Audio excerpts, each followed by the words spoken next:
नमस्कार दोस्तों, मेरा नाम है विजय कुमार। आप देख रहे हैं कॉमिक्स पिटारा चैनल को। तो चलिए दोस्तों, हम लोग कॉमिक्स पढ़ रहे थे इच्छाधारी, जो कि नागराज की कॉमिक्स है। इसका पहला पार्ट मैंने अपने चैनल पर अपलोड कर दिया है। पहले पार्ट में मैंने इस कॉमिक्स को 20 पेज तक कवर कर लिया था। अब इस पार्ट में इसके आगे कहानी को शुरू करते हैं। ओ माय गॉड, 1-2 सेकेंड में लाखों का नुकसान हो गया, लेकिन ये बैकशॉक मशीन में लगा कैसे? आपने मेरी इच्छाधारी शक्ति के केंद्र में घुसने की कोशिश की थी और इच्छाधारी शक्ति ने इसका प्रतिरोध किया, इसलिए आपकी मशीन को बैकशॉक लग गया। इच्छाधारी शक्ति? हाँ, कुछ कुछ याद तो आ रहा है। मैंने कहीं पढ़ा था कि तुम्हारे पास रूप बदल सकने की कोई अद्भुत शक्ति है, लेकिन ज़्यादा कुछ याद नहीं आ रहा है। वैसे ज़रा समझाओ तो, ये इच्छाधारी शक्ति वास्तव में है क्या भला? इच्छाधारी शक्ति का अर्थ है इच्छा के अनुसार रूप धारण कर सकने की शक्ति। मैं सिर्फ सोचने मात्र से कोई भी रूप धारण कर सकता हूँ। चाहूँ तो हूबहू आप जैसा बन सकता हूँ। वाह, ये तो कमाल की शक्ति है और सुनकर भी यकीन नहीं आ रहा। शायद देखकर यकीन आ जाए। जरा कोई इच्छाधारी रूप धर कर तो दिखाओ। इस वक्त मैं सिर्फ एक ही इच्छाधारी रूप धारण कर सकता हूँ, सर्प का रूप, और कोई रूप अगर चाहूँ तो भी धारण नहीं कर सकता।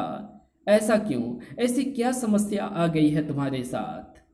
ये मैं आपको किसी भी तरह से नहीं बता सकता।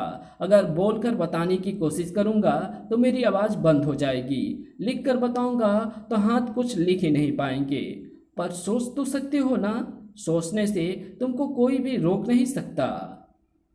हाँ डॉक्टर कार्तिक, सोचने पर कोई अवरोध नहीं है, परंतु मेरे सोचने से आप क्या जान सकते हैं? सब कुछ। आओ मेरे साथ।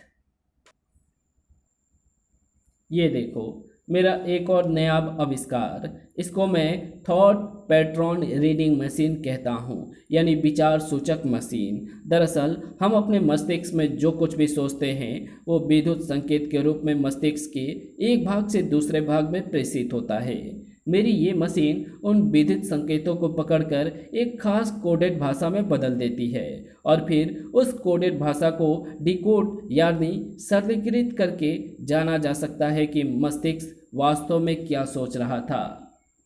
वाह, यानी मैं सिर्फ सारा घटनाक्रम सोचता चला जाऊंगा तो ये मशीन उस घटनाक्रम को कहानी की तरह लिखती चली जाएगी। बिल्कुल सही, ऐसा ही होगा। तो फिर देर किस बात की? आप अपना काम शुरू कीजिए, मैं तैयार हूँ। मशीनों को तैयार और सेट करने में ज़्यादा वक्त नहीं लगा। डॉक्टर कार्तिक ने हेडसेट को नागराज के सिर पर फिट कर दिया और नागराज ने वो अद्भुत घटनाक्रम सोचना शुरू कर दिया, जिसके कारण अब वो इच्छाधारी शक्ति का सिर्फ 1% ही प्रयोग कर सकता था। और उस घटनाक्रम के अलग अलग सूत्रों को जोड़ने के बाद जो कहानी सामने आई उसकी शुरुआत ही रोमांचकारी थी। लगभग 1 साल पहले की बात है। उस वक्त नागराज राजनगर में ही रहता था और राजनगर में रहने वाले अपराधी नागराज के नाम से ही बुरा काम ना करने की कसम खा लेते थे। लेकिन राजनगर से बाहर आते ही हर कोई अपने आप को असुरक्षित महसूस करने लगता था। अब हम राजनगर की सीमा से बाहर आ गए हैं। अब यहाँ से सरकारी वार्ड तक का रास्ता काफ़ी सुनसान रहता है और हमारे पास अकाल राहत कोष के लिए इकट्ठा किया गया 13 किलो सोना और 65 लाख रुपए है। पता नहीं वार्ड तक ये सारा माल हम सुरक्षित पहुँचा पाएंगे या नहीं। जब मुंह खोलेगा तो अपशकुनी वाली बात ही बोलेगा। अरे माल सही जगह तक क्यों नहीं पहुँचेगा? एक तो किसी को पता नहीं है कि ये माल इस वक्त हम इस रास्ते पे ले जा रहे हैं, और दूसरी हमारे साथ इतनी सिक्योरिटी है कि कोई आंख उठाकर देखने से पहले अपनी आंखें फोड़ लेगा। तभी भड़ाक धड़ाक ताड़। राजन, सिक्योरिटी वाले कहीं नजर क्यों नहीं आ रहे हैं? साइड व्यू मिरर से नज़र हटाकर अगर ड्राइवर सामने ध्यान से देखता तो उसको पता चल जाता कि सिक्योरिटी गार्ड्स नज़र क्यों नहीं आ रहे थे। तड़ एक झटके से वैन कहीं पटखनी खाती चली गई। बेहोश होने से पहले दोनों गार्ड्स उस बला की शक्ल तक नहीं देख पाए जिसने वैन को पलटने के बाद उसके स्ट्रॉन्ग बॉक्स को टीन के डब्बे की तरह खोल दिया। धड़ाक। परंतु सुरक्षा व्यवस्था की आखिरी कड़ी अभी बाकी थी। ताड़। आतंकवाद का दुश्मन नागराज वैन के अंदर ही मौजूद था। मुझे तो ये आभास था कि लुटेरे इस वैन पर हमला कर सकते हैं, इसलिए मैं इस वैन के साथ साथ आया था। लेकिन मुझे ये ख्याल सपने में भी नहीं आया था कि लुटेरा ऐसा भी हो सकता है। नागराज ने उस प्राणी को नाग बंधनों में जकड़ने की कोशिश की, लेकिन वे सारे नाग आरी जैसे दांतों तले बलि चढ़ गए। कच कच। ये प्राणी खतरनाक भी है और फुर्तीला भी। इसको अपने पर हमला करने का मौका देना आत्महत्या करने जैसा होगा। मैं इस पर अपनी विष फुंकार की भारी मात्रा का प्रयोग करता हूँ, जो किसी भी जीवित प्राणी को 1 सेकंड से भी कम समय में बेहोश कर सकती है।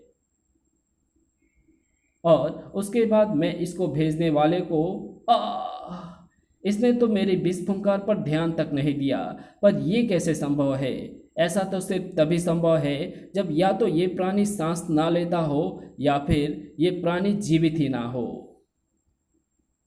और अगर दोनों में से एक ही बात सच है तो फिर मेरी सर्प शक्तियाँ इस पर ज़्यादा असरदार साबित नहीं होगी। इसको परास्त करने का सबसे अच्छा तरीका है मेरी शारीरिक शक्ति। नागराज उस प्राणी पर लपका तो जरूर, लेकिन चीख उस प्राणी के मुख से नहीं बल्कि नागराज के मुख से निकली। धड़ाक। इसका शरीर तो पत्थर जैसा सख्त है। अब मैं इस पर किस तरीके से वार करूं? ऐसे तो ये कुछ ही वारों में मेरी खोपड़ी के 2 टुकड़े कर देगा। साएं। अब मुझे उस शक्ति का प्रयोग करना पड़ेगा जिसका प्रयोग मैं सिर्फ आपातकाल में ही करता हूं, अपनी इच्छाधारी शक्ति का। नागराज के मानसिक संकल्प करते ही उसका शरीर कणों में बदलने लगा और वे कण वायुमंडल में मौजूद कई प्रकार के अन्य कणों के साथ मिश्रित होने लगे और फिर कणों का ये मिश्रण एक निश्चित आकार लेने लगा। वो आकार जो सिर्फ रूप और शरीर में ही नहीं बल्कि बल में भी उस दुश्मन प्राणी की बराबरी का था। नागराज बन चुका था इच्छाधारी नागराज। और अब मुकाबला 2 बराबर शक्तियों के बीच में था। दोनों के बीच में फर्क सिर्फ इतना था कि एक के पास जो दिमाग और दृढ़ संकल्प था वो दूसरे के पास नहीं था। कमाल है, मैं इसको जिस शक्ति से पटक रहा हूँ उससे तो इसका शरीर चूर चूर हो जाना चाहिए, लेकिन इस पर तो कोई खास असर होता नहीं दिखता। यानी लड़ाई का स्टाइल बदलना पड़ेगा। धड़ाक।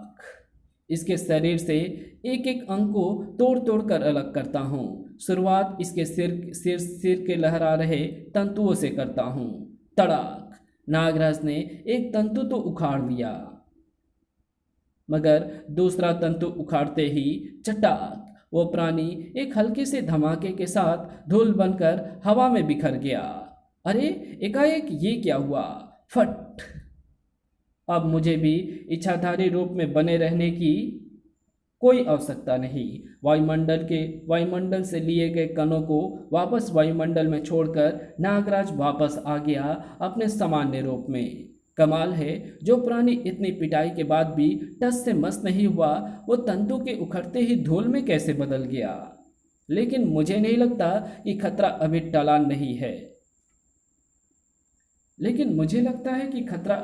नहीं है। क्योंकि ये प्राणी तो लुटेरा हो ही नहीं सकता। असली लुटेरा वो है जिसने इस प्राणी को वैन लूटने भेजा था, और उसने अगर एक हमला किया है तो असफल हो जाने पर दूसरा हमला भी जरूर करेगा। परंतु वो लुटेरा है कहाँ? कहीं नजर क्यों नहीं आ रहा? नागराज की चारों तरफ घूमती नजरें कुछ भी ढूंढ नहीं पाई। कौन है वो लुटेरा जो इस वैन का पैसा लूटना चाहता है? सामने क्यों नहीं आता? कायर कायर कायर। लेकिन नागराज के सवाल के जवाब में उसी की आवाज़ें चट्टानों से टकराकर वापस आ गई। कोई दिखाई नहीं दे रहा।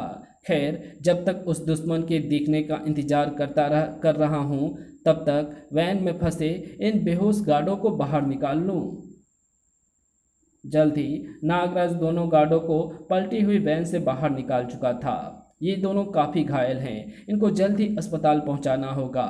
लेकिन अगर मैं इनको अस्पताल ले जाऊंगा तो वैन में रखे पैसों की हिफाजत कौन करेगा?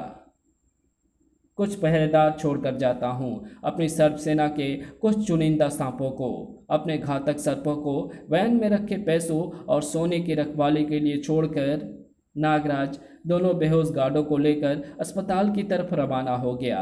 उम्मीद है कि मैं 10 मिनट में वापस लौट आऊँगा और उतनी देर में वो अदृश्य लुटेरा वैन पर हमला नहीं करेगा। लेकिन नागराज ये नहीं समझ रहा था कि उस अदृश्य लुटेरे का निशाना अब वैन में रखा पैसा नहीं बल्कि खुद नागराज था। खच! ये क्या? अब वो लुटेरा वैन को छोड़कर मुझ पर हमला कर रहा है।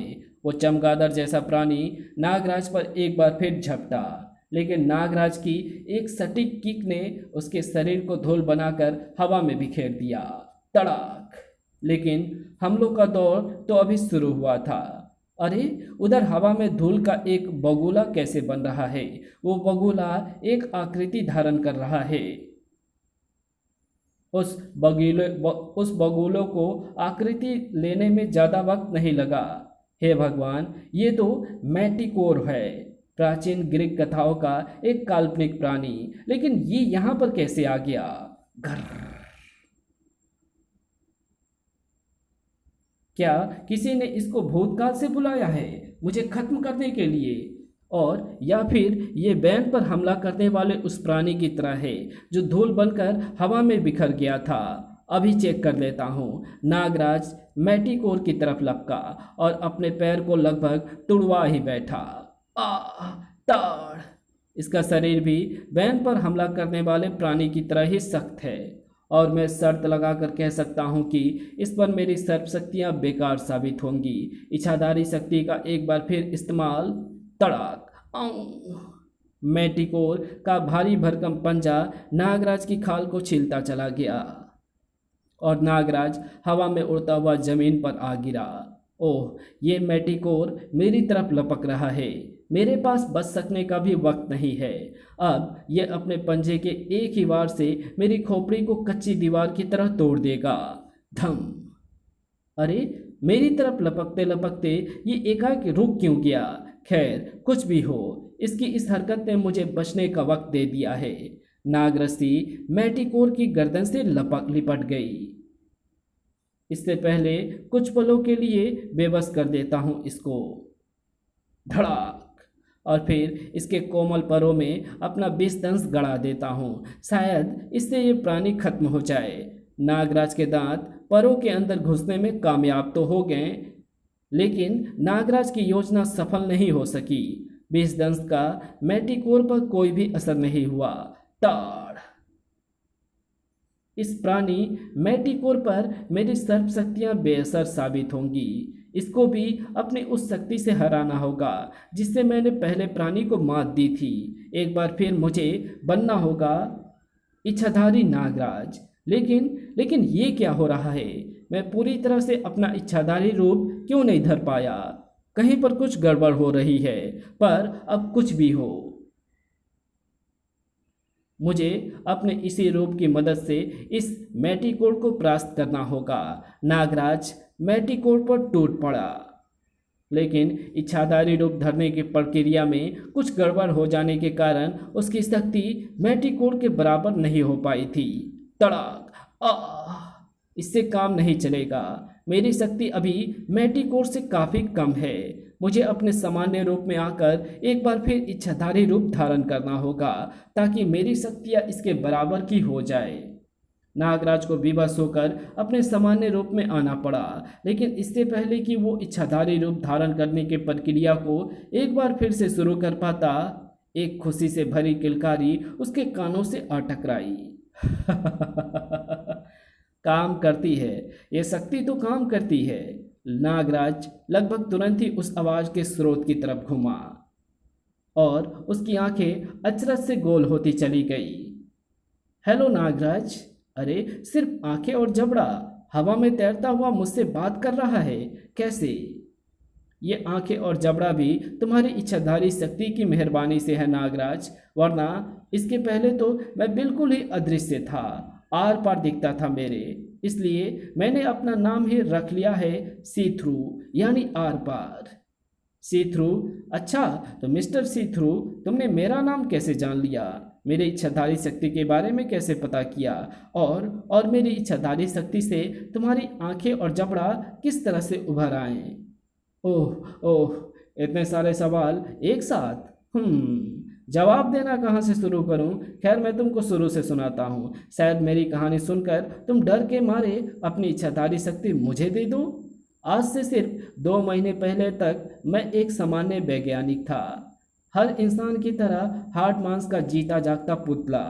मैं बहुत प्रतिभाशाली वैज्ञानिक हूँ, लेकिन अपने प्रयोगों को करने के लिए मेरे पास पैसा नहीं था। इसलिए मैंने एक सरकारी नौकरी पकड़ ली ताकि सरकार के पैसों से अपने प्रयोगों को कर सकूं। मैं टेलीपोर्टेशन पर प्रयोग कर रहा था। टेलीपोर्टेशन यानी पदार्थ को कणों में बदलकर एक स्थान से दूसरे स्थान पर भेजने की प्रक्रिया कुछ कुछ वैसी है जैसे शायद तुमने स्टार ट्रेक टीवी सीरियल में देखा होगा। यह बकवास बंद करो और मुझे मेरे सवाल का जवाब दो। तुम्हारे ही सवालों के जवाब देने की शुरुआत कर रहा था। सरकारी लेबोरेटरी में मैंने गुप्त रूप से प्रयोग करके अपने पर्सनल लैब में दो टेलीपोर्टेशन चैम्बर बनाए। एक ट्रांसमिटिंग चैम्बर यानी पदार्थ भेजने वाला, और दूसरा रिसीविंग चैम्बर यानी पदार्थ ग्रहण करने वाला। अब मैं एक ऐतिहासिक प्रयोग के लिए तैयार था। अपने चैम्बरों की टेस्टिंग के लिए मैंने पहले लोहे के एक टुकड़े को ट्रांसमिटिंग चैम्बर में रखा। वो टुकड़ा सफलतापूर्वक रिसीविंग चैम्बर में ट्रांसमिट हो गया। मेरे चैम्बर सफलतापूर्वक काम कर रहे थे। अब मुझे इनकी टेस्टिंग किसी जीवित वस्तु पर करनी थी। मैंने आसपास देखा, कहीं पर एक तिलचट्टा या मक्खी तक नजर नहीं आ रही थी। मुझसे और सब्र नहीं हो सकता था। मैं खुद ही ट्रांसमिटिंग चैम्बर में घुस गया। मशीन चालू हो गई। कर्रर्र। मेरा शरीर कणों में बदल गया और यहीं से सारी गड़बड़ शुरू हो गई। मैंने सरकारी मशीनों पर ज़रूरत से ज़्यादा भरोसा कर लिया था। मेरा टेलीपोर्टेशन सिस्टम जीवित वस्तुओं को ट्रांसमिट करने का दबाव सह नहीं पाया। उसने मुझे कणों में तो बदल दिया, पर मुझे ट्रांसमिट नहीं कर पाया। जोर पड़ने से सिस्टम भी शॉर्ट सर्किट होकर नष्ट हो गया और साथ ही साथ मेरे शरीर से अलग हो गई। मेरे शरीर के कणों को आपस में बांध कर रखने वाली ऊर्जा कर, और मैं हार्ड मांस के एक आदमी में बदलकर बन गया कणों को हवा में उड़ता हुआ एक समूह। मेरे सोचने समझने की क्षमता तो बरकरार थी, लेकिन मैं बन गया था सी थ्रू, आर पार दिखने वाला इंसान।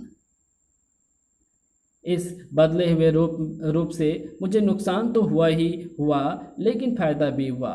अब मैं अपने शरीर की खुली अणु ऊर्जा का इस्तेमाल वातावरण में तैर रहे धूल और गैस के विभिन्न कणों को कोई भी मनचाहा रूप देने में कर सकता था, और फिर इस प्रकार से निर्मित प्राणी को अपनी खुली मानसिक तरंगों के जरिए एक जीवित प्राणी की तरह चला फिरा सकता था।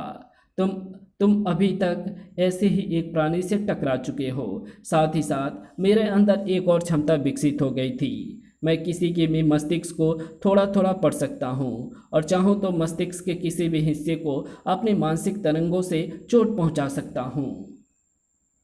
ओह, यानी मस्तिष्क पढ़ सकने की क्षमता के कारण ही तुम मेरा नाम और मेरी इच्छाधारी शक्ति के बारे में जान गए। नहीं नहीं नागराज, तुम्हारा मस्तिष्क पढ़ने की कोशिश तो मैंने बाद में करी। दरअसल मुझे अपने शरीर के कणों को अलग हो जाने का बहुत ही अफसोस था। मैं फिर से सामान्य आदमी बनना चाहता हूँ, लेकिन उसके लिए मुझे पूरा टेलीपोर्टेशन सिस्टम फिर से बनाना था, और उसके लिए चाहिए था पैसा।